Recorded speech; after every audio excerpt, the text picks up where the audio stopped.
नमस्कार, सत्यदर्शन न्यूज मध्ये आपले स्वागत आहे। मी पायल शहा। एक नजर टाकूया आजच्या ठळक घडामोडीवर।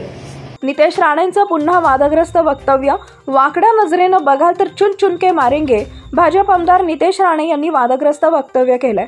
तुमच्या मिरवणुकीतून एकही जण सुखरूप घरी जाणार नाही, हिंदू अंत करतील असं वादग्रस्त वक्तव्य नितेश राणे यांनी केल्याने पुन्हा त्यांच्या अडचणीत वाढ होण्याची शक्यता आहे।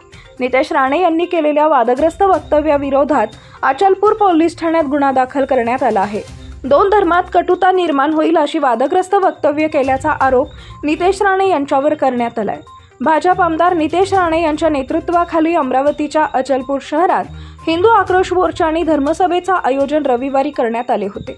अचलपूर शहरात नितेश राणे यांच्या उपस्थितीत अचलपूर परतवाडा शहरात बाईक रॅलीला सुरुवात करून हिंदू आक्रोश मोर्चाला सुरुवात झाली।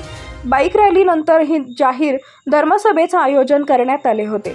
या पार्श्वभूमीवर अचलपूरमध्ये तगडा बंदोबस्त तैनात करण्यात आला होता। चतुर्थीला झालं तेच अगर नवरात्राला अगर कोणी करायचा प्रयत्न केला तर तुमच्या पण उरूस आणि ह्या जुलूसचे काही ईदच्या मिरवणुका वर्षभर निघतील, एक परत सुखरूप घरी जाणार नाही एवढा शब्द देऊन तुम्हा लोकांना इथे जातो।